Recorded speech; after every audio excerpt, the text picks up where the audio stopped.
నమస్కారం. అందరూ బాగుండాలి, అందులో మీరు, మీ కుటుంబ సభ్యులు, బంధుమిత్రులు బాగుండాలి. నేను, నా కుటుంబ సభ్యులు, బంధుమిత్రులు బాగుండాలి. తెలుగు ప్రజలందరూ బాగుండాలి. ప్రపంచ తెలుగు ప్రజలందరూ కూడా సుఖ సంతోషాలతో, ఆయుర్ఆరోగ్య అష్టైశ్వర్యాలతో వికసిల్లాలని, వర్ధిల్లాలని ముక్కోటి దేవతలను, సర్వమత దేవతలను ప్రార్థిస్తున్నా. సునీతమ్మ, నీ కక్ష తీరలేదా అమ్మా? సుప్రీంకోర్టు కూడా నీ కోరిక తీర్చలేనన్నది. న్యాయస్థానానికి కూడా విసుగొచ్చేలాగా పిటిషన్ల మీద పిటిషన్లు వేస్తున్నారు. వివేకానంద రెడ్డి గారంటే నాకు చాలా గౌరవం, మంచి స్నేహితులు, నాకు చాలా సౌమ్యుడు. ఆయన హత్య జరగడం చాలా దురదృష్టకరం. అసలైన నిందితుల్ని పట్టుకోవాల్సిన బాధ్యత ప్రభుత్వం మీద ఉంది. నిజం నిగ్గుతేల్చాల్సిన బాధ్యత న్యాయస్థానాల మీద కూడా ఉంది. హత్య జరిగింది జగన్మోహన్ రెడ్డి గారు ముఖ్యమంత్రి కావటానికి ముందు, చంద్రబాబు నాయుడు గారు అధికారంలో ఉన్నప్పుడు జరిగింది అది హత్య. ఆయన సిట్ వేశారు, మరొక సిట్ వేశారు. ఆ తర్వాత అధికారం మారిపోయింది. హైకోర్టులో రిట్ పిటిషన్ వేయటంతో సిబిఐకి కేసు బదిలీ అయింది. సిబిఐ విచారణ జరిపింది. అన్నీ అయిపోయిన తర్వాత కూడా మీరు మళ్ళీ పిటిషన్లు వేస్తున్నారు కోర్టులో. ఛార్జీ షీటు వేసిన తర్వాత మళ్ళీ దర్యాప్తు ఏంటి? వివేకా కేసులో సునీతను ప్రశ్నించిన సుప్రీంకోర్టు, మేము ఈ కేసుని పర్యవేక్షించడం ఏంటి?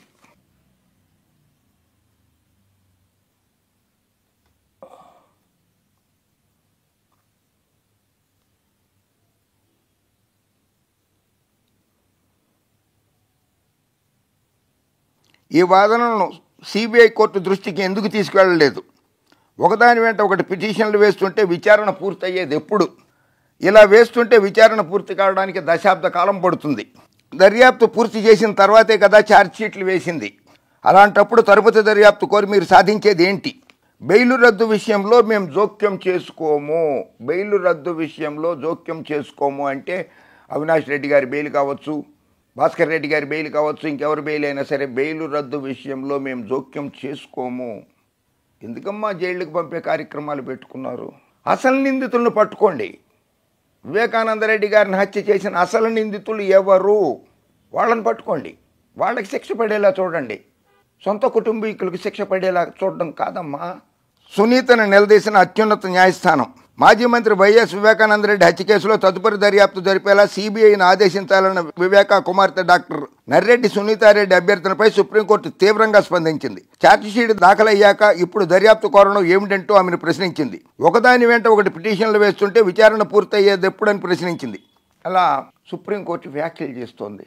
ఇదే సమయంలో వివేకా హత్య కేసులో వైఎస్ అవినాష్ రెడ్డి, వైఎస్ భాస్కర్ రెడ్డి, శివశంకర్ రెడ్డి తదితరులకు ఇచ్చిన బెయిల్ను రద్దు చేసే విషయంలో ఏ విధంగానూ జోక్యం చేసుకోలేమని సుప్రీంకోర్టు స్పష్టం చేసింది. అవినాష్ రెడ్డి గారికి కానీ, భాస్కర్ రెడ్డి గారికి కానీ, శివశంకర్ రెడ్డి గారికి కానీ వచ్చిన బెయిల్ రద్దు విషయంలో ఎటువంటి ఆదేశాలు జారీ చేయలేమని చెప్పింది సుప్రీంకోర్టు. న్యాయమూర్తులు justice M M Sundaresh, justice Satish Chandra Sharma ధర్మాసనం మంగళవారం ఈ ఉత్తర్వులు జారీ చేసింది. బాగా చెప్పారు న్యాయమూర్తులు, సరైన సలహా ఇచ్చారు సునీతమ్మ గారికి. సునీతమ్మ గారు, జగన్మోహన్ రెడ్డి గారి మీద మీకు ఎందుకు కోపమో ఎవరికి అర్థం కావడం లేదు.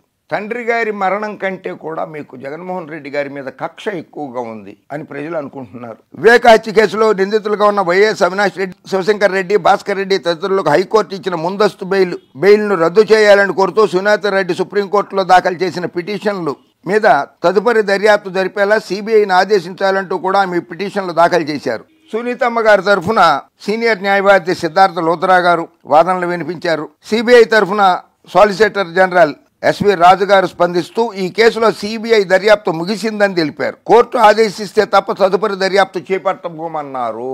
దర్యాప్తు ముగిసిపోయిందిట, సిబిఐ దర్యాప్తు. కోర్టు ఆదేశిస్తే కానీ మేము చేయలేమని చెప్పి ప్రభుత్వం తరఫున సిబిఐ తరఫున న్యాయవాది రాజు గారు సుప్రీంకోర్టులో తెలిపారు.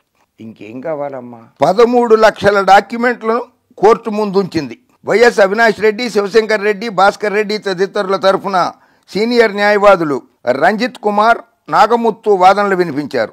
సిబిఐ ఇప్పటికే దర్యాప్తు పూర్తి చేసిందని తెలిపారు.